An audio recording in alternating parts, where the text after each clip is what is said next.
Hello friends, today we are going to talk about how to turn your single family home into a cash flow machine. And more specifically, we're going to talk about Salt Lake City's council's new ordinance, which allows for accessory dwelling units. So it's going to make it a little easier for you to have an accessory unit, or also known as a mother-in-law.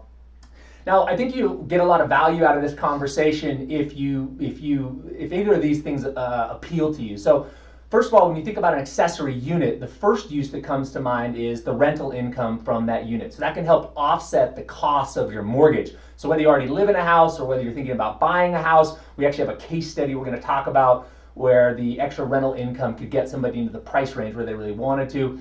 The other reason that you might consider an accessory unit is if you have a family member, whether you have a kid that you can't quite kick out of the house, but maybe over the garage will be good enough.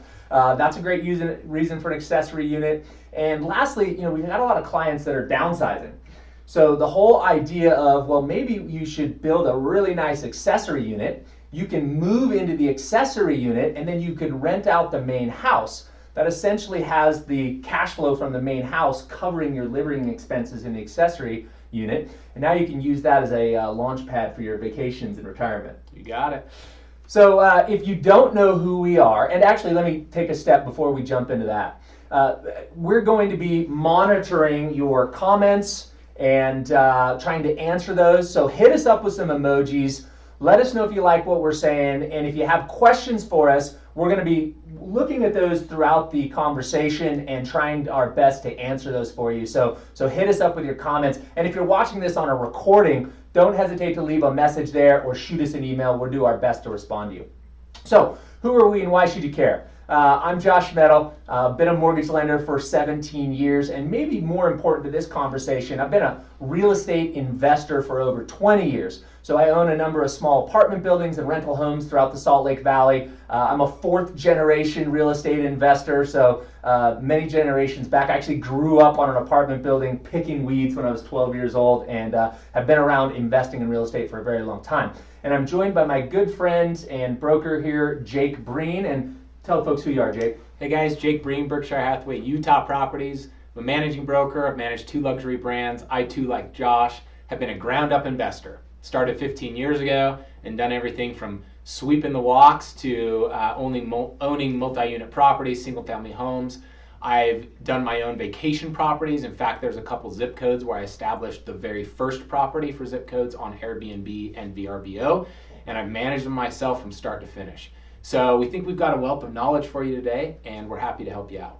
And we're going to have a little bit of fun. So let's jump into it, man. The first thing that we should talk about is just give us a summary of what was passed in Salt Lake City Council this last week, right, and how it can impact Salt Lake City residents. Yep. So there's been a lot of excitement about this, guys, and you'll notice there's been some top stories on KSL. To me, as a real estate expert, I stepped back a little bit and said, this has existed already.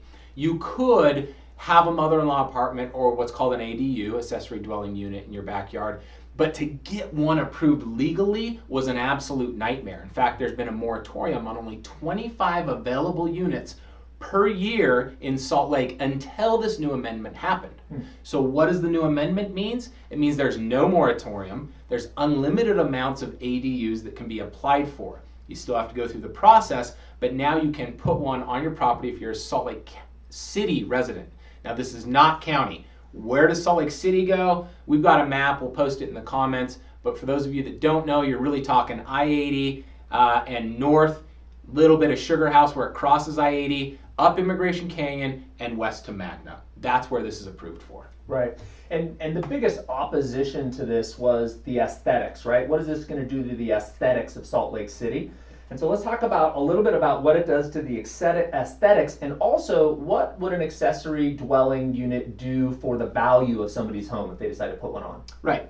I'll speak a little bit to that. So I spent some time the last few years, weeks at a time, in Venice, just outside of LA, Venice Beach, California. And they approved something very similar 8 years ago. And what you started to see is a lot more transient-oriented neighborhood in those areas that these were easily available.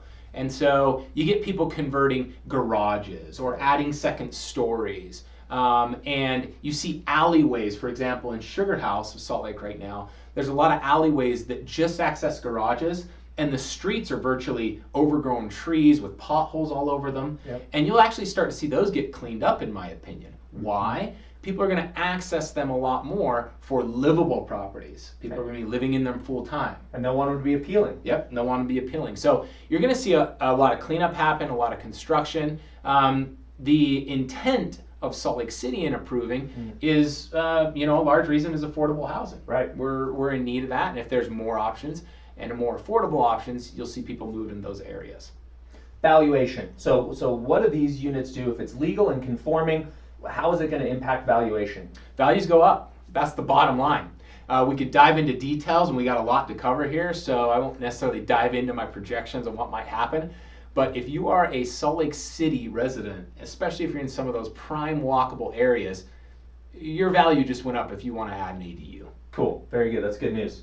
All right, so let's talk a little bit about the actual rules around these accessory units, and we could go deep. In fact, Jake put together an entire article that we will link to if you really want to get deep. But give us the overview. What are the rules that we need to be aware of? Yeah, let me give you just some of the biggest ones, and then to dive deeper, read our article or white paper that we'll link here. Setbacks. That's one thing that people have already been asking big time. This has only been approved for a week.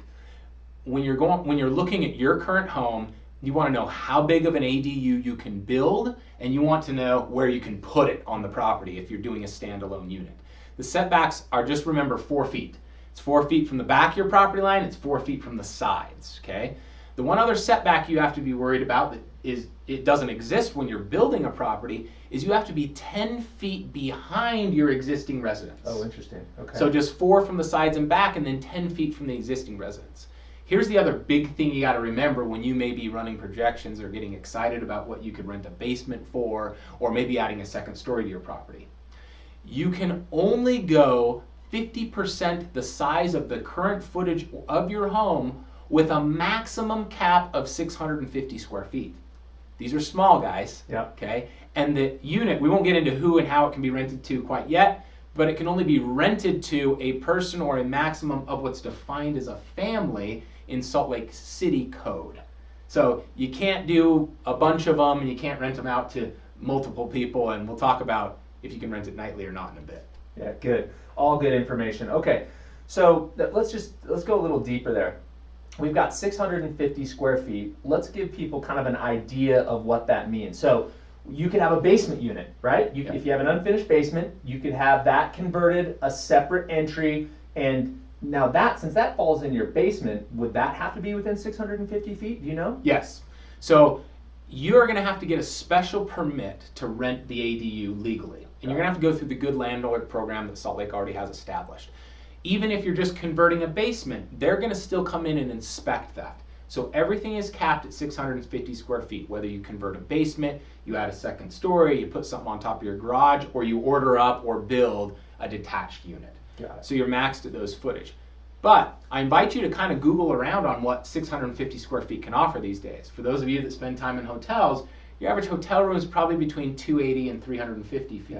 So 650 may sound small when you're comparing it to the footage of your house, but the smart way in which we design properties these days, 650 allows for a pretty nice rentable unit that a family could be in. Well, the micro units that are going up in places like Oregon and Seattle, a lot of those units are 400 square feet, Correct. 350 square feet. I mean, you're walking in, you've got a tiny bathroom, you've got a kitchen that's basically your living room, and you've got a Murphy bed that comes out of the wall, and it's all super easy to use, all kinds of efficient storage, and so this is definitely a livable space. Absolutely. And I got 2 more things to add on top of that as far as footage goes.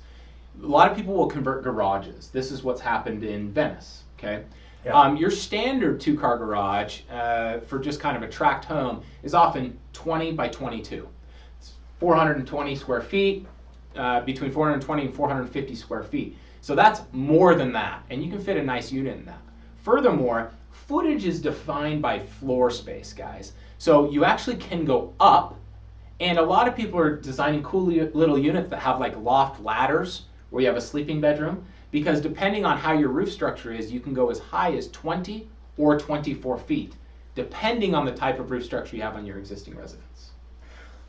So let's talk about costs then. And I'm looking for comments, guys. So just feel free, if you have comments out there or questions, we'll keep looking at those. There's a couple comments coming in. We'll probably answer those towards the end, but know that we are checking those out. So let's talk about cost then. We've got 650 square foot unit, and that 650 square foot could be below grade. That 650 square feet could be a accessory, totally separate dwelling in the backyard, or that 650 square feet could be above the garage. Is there any other, or it could be in the garage, right? As you mentioned. Yep. Is there any other configuration that you can think of? Those are about the three that we're seeing people ask about and that are going to be the most popular. So you're either talking about building brand new space on site or having it delivered, okay, some modular type units, or converting space that already exists, whether that's garage, basement, etc., or building on top of something that exists. So let's break down those three briefly. Again, I'm shooting from the hip here. I don't know what type of finishes people are going to want to do, but let's kind of generalize so you've got an idea. If you're converting a space right now, let's say you just wanted to finish your basement, but you want to make it an ADU, so you've got some extra costs. You got to think about adding a kitchen. You got to think about those appliances. Right now in our market in Salt Lake City, finishing a basement, kind of standard grade, is running about $50 a square foot. I know that's up significantly from maybe what you've heard, but trust me, that's the market right now. If you're doing a kitchen, you're having some other things you've got to do in there to make it rentable. It has to have its own entrance. You can probably peg on $60 to $65 a square foot for that footage. You're probably talking about $100,000 to put one in. Okay. If you are converting a garage, it's going to be very similar. The only extra cost you may need to think about is how and where your utilities are and how you extend them to that unit. But perhaps for the same price, you really ought to think about ordering a modular unit or building it on site. Breen Homes, which is a company I have some ownership in, www.breenhomes.com. We are designing an ADU unit that people can order. It'll be built modularly and can be delivered. Another one of my favorite products that already exists in town, it's a Jackson Hole company, but they manufacture in good old downtown Salt Lake City, Utah. Cool. In fact, you should see their warehouse. It's really cool. Their company is called Will House, and House is spelled H-A-U-S-E, for any of those of you that are looking them up. But they build to the maximum standards of shippability on the interstate system in the United States, which is 36 feet long by 18 feet wide, just about fits our square footage criteria. Right in there. Okay? And you can get a really cool wheelhouse. Check out their website for between $100,000 and $120,000, and some of the ones that are more expensive, you can be fully off grid. I'm talking incinerator toilet, solar panels. Wow. You don't need to plug in to any of the utilities on site. That might save you a lot of money. That, in fact, may be cheaper than going into your basement.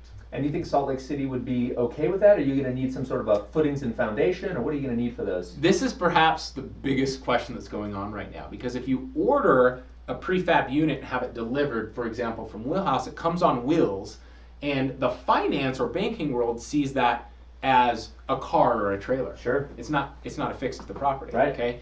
So this brings up a lot of other questions that perhaps are for a future discussion. But in my discussions with Salt Lake County thus far, as far as code is interpreted, is yes, this is something that we'll consider. Guys, this really goes against the grain of what used to be the rules in Salt Lake City. So they know that this is coming, that this is the future, and they're willing to consider. Let me add a caveat to that. The reason I say consider is no matter what you're doing, a conversion, adding a modular unit, building on site, converting a garage, you still have to go through the traditional permitting process. Right. Well, and I think the spirit of this whole change is that we need more affordable housing. I mean, that's where this started, right? We sit on a coalition together, which is the Salt Lake Affordable Housing Coalition, and it's all about figuring out how do we create more affordable housing as the state of Utah progresses in terms of density over the next 30 years. Right. We're going to have more density. We're going to have to figure out how to do it effectively and so that it doesn't ruin our aesthetics. Yep. But we're going to have more density. It's going to happen over the next 30 years. And I think this is a step in the right direction. And I think it's the city saying, look, we recognize affordability is an issue. We recognize that affordability has gone down. And if we want to continue to attract major companies if we want to continue to attract to the University of Utah, we're going to have to loosen up a little bit and be a little more accommodating on how we find affordable housing for people. Right, absolutely. And it is interesting. If you take a jaunt right now in downtown Salt Lake, almost anyone who is an investor or has paid attention to real estate quickly says, wow, there's 10 cranes in downtown alone, and we see all these apartment buildings going up, and when is it going to end? And in conjunction with this approval, there's been recent articles just this week that go over the need still for more apartments in downtown Salt Lake. So we're not overbuilt, although I tend to think when I drive around or I go to dinner on Friday night downtown that we're overbuilt. But statistics still say we're not, and rents are still increasing. So the begging question, and if you compare us to other major cities that are often feeder markets to Salt Lake, Southern California markets, Denver, Seattle, Portland, we're still cheaper than all of them, based on median price for single-family home purchase or based on rental ratios.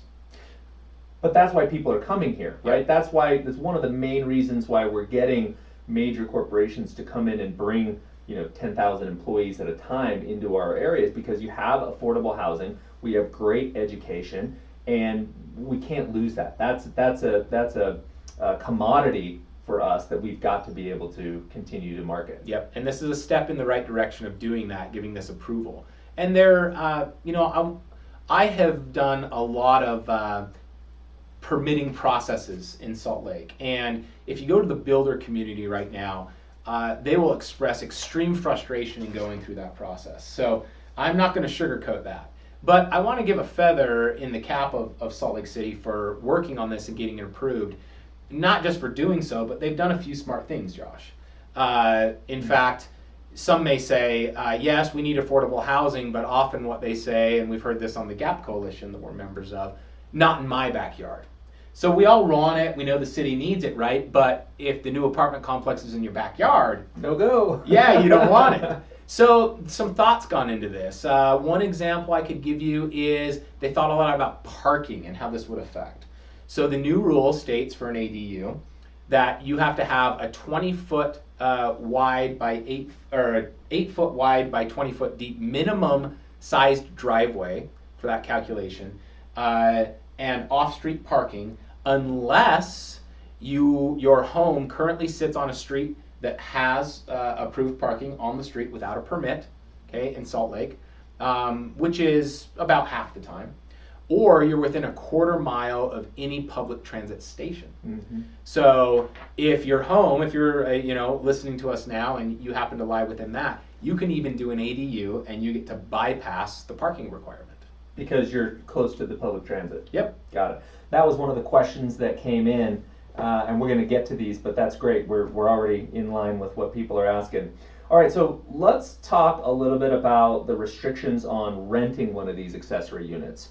And by the way, as I mentioned earlier, you could rent the accessory unit, or you can move into the accessory unit and you could rent your main dwelling. Instead of selling a property, if you wanted a landing pad in Salt Lake, you could just live in the accessory unit. Yep. So what are the restrictions about renting one of these units? Yeah, super cool. Great question. So let's define two things. Let's talk about who the tenant is, and let's talk about who the landlord is. Okay? And this is perhaps where I've seen the most confusion. First of all, the landlord. If you're an investor and you're wanting to do this, I got a little bit of bad news. Yeah. Unless it's your primary residence and you're owner occupied, you cannot add an ADU. Salt Lake County is going to shut you down right there. Or Salt Lake City, I'm sorry. And let me tell you what they saw in Venice. A bunch of people just went out and converted anyways without permits, and a bunch of people just started putting them up for rent on Airbnb and VRBO because they're close to the beach. I don't doubt we'll see similar happen in Utah. And in Salt Lake City, but I'm here to tell you that that's not what the rules allow, okay? So, first of all, those of you that are owner occupants, they have loosened the rules for the definition of owner occupancy. Mm-hmm. It used to say you have to be on title, period, and then you have to occupy the property and prove it. Now it reads an owner occupant can be the person on title or any relative, blood relative of that person, or a trustee of that property. Okay? So as a father, you could buy the property for one of your children, Yep. and then let them be their owner occupant. Salt Lake will approve that, and then you can do an ADU. Now let's talk about the tenant. Okay? The tenant, you have to follow the guidelines that are already established in the Good Landlord program for Salt Lake City.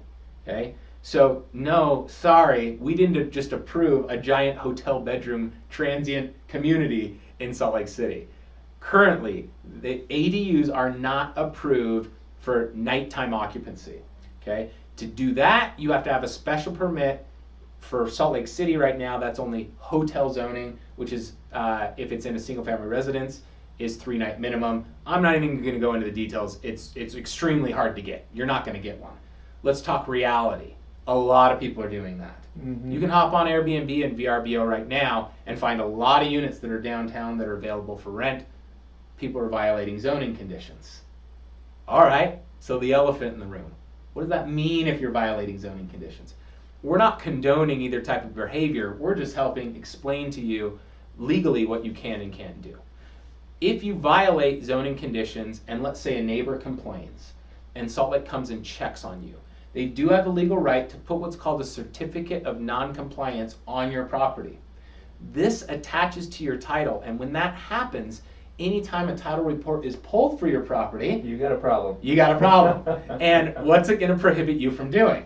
Refinancing, selling, pretty much anything with the title of your property. You froze the title of your property. That's right. Until you get that removed. Now, I've been through this before, and to get that removed, especially if you're doing nightly rentals, you're going to have to go back and convert the property back to what it was before. So perhaps remove your rental unit, take out the kitchen, close off the entrance, and a Salt Lake County inspector or city inspector will have to come check all that out, and then they'll remove the certificate of occupancy. Are you admitting right on Facebook Live that you got in trouble with the county before by doing nightly rentals? I did not, and both mine were legally approved, but I did buy a triplex that I thought was a triplex, and it was a duplex. And the third unit was a non-conforming, not legal space that was being rented. And I got busted, and I got a certificate of non-compliance put on my property. It was a nightmare. It was a nightmare. Yeah. Interesting. All right, that's great. All right, so we've got a couple questions that came in. You want to answer those now, or should we run into the case study of what it would look like and how this might impact financing and affordability for a buyer potentially? Yeah, let's do that really quick, and then we'll answer what we've got. Okay. So I had a client actually just this morning who was, or this week, who was looking at buying a property, and it was just what they could afford. They wanted to keep a payment about $2,000 a month. And what they could afford for $2,000 a month wasn't quite getting them to the type of housing that they wanted in that area. It put them at about a $340,000 purchase price.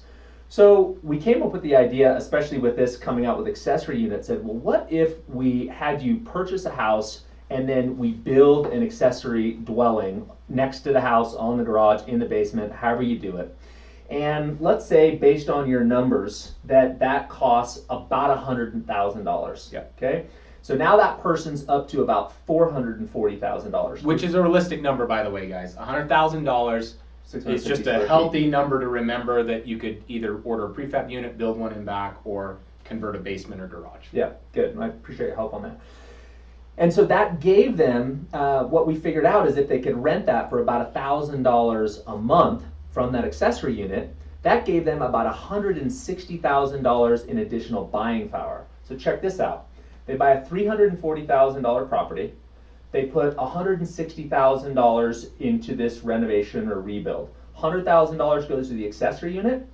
$60,000 now gets to go to renovate the main dwelling. Yeah. Now they get to buy the house in the area they want. They have $60,000 to touch that up. They have $100,000 to do the accessory unit. Now they're all in $500,000. $500,000 put their payment at $3,000 a month. Remember the number they wanted to be at? They wanted to be at $2,000. Yep. But if they got $1,000 in rental income, they killed two birds with one stone. They hit their outgoing expense they wanted to be at. They got into the neighborhood they wanted to, and they had $60,000 to renovate the house exactly the way they wanted to. Exactly. So I think as realtors start to understand this product and be able to guide clients on, here's what it is today, but here's what it could be, I think that this will really start to accelerate, and you're going to see some really cool accessory units come on. Absolutely. And let me add to that from a market perspective. When me and my team are out showing buyers, let's take Sugar House for example, very popular area right now.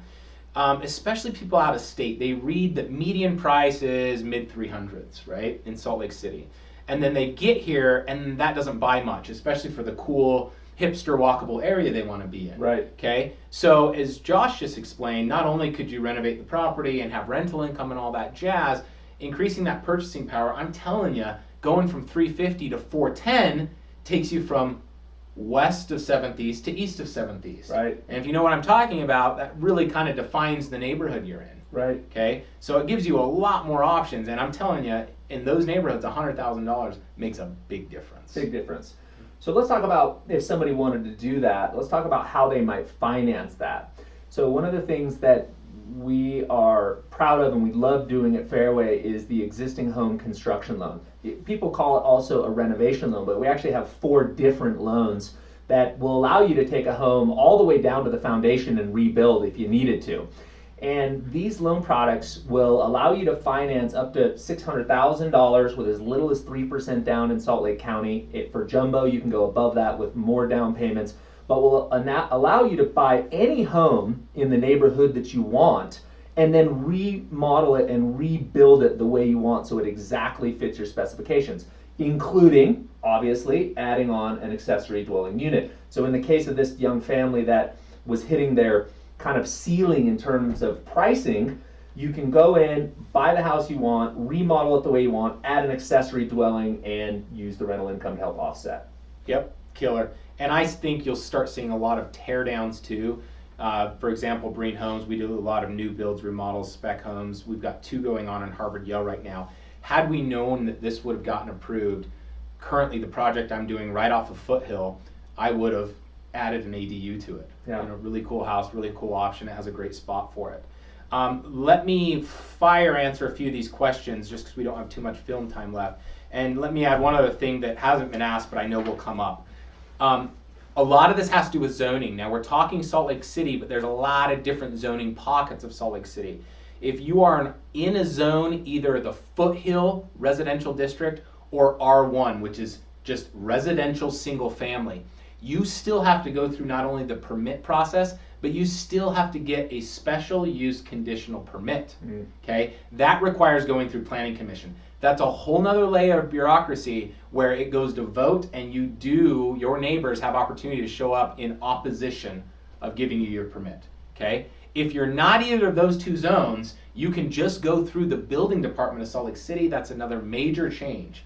So not only is the moratorium lifted, makes it a lot easier for you to get it. You can look, if you don't know your zoning, go to saltlakecity.org and you can look up your zoning. There's a map, it's interactive, it's easy to use.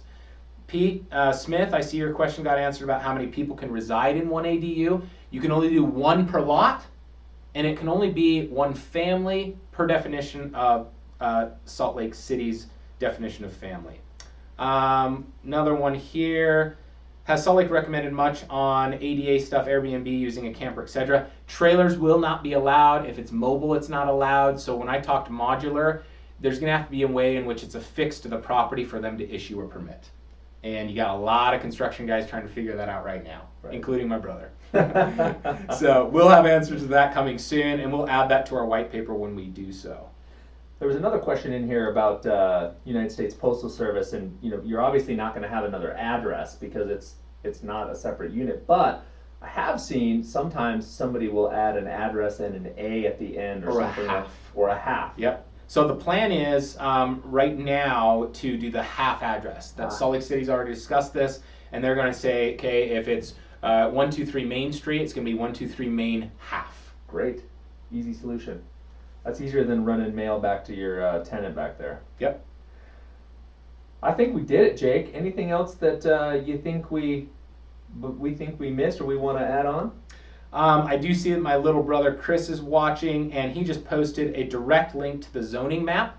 So if any of you are wondering where Salt Lake City resides, sometimes in Salt Lake it's hard to know. Are you in Salt Lake County or city? Yeah. All right. And I confuse them all the time. So click on his link. That'll show you the exact map. And if your property lies in it, you can also zoom in and it's color coded, and that will show you your actual zoning.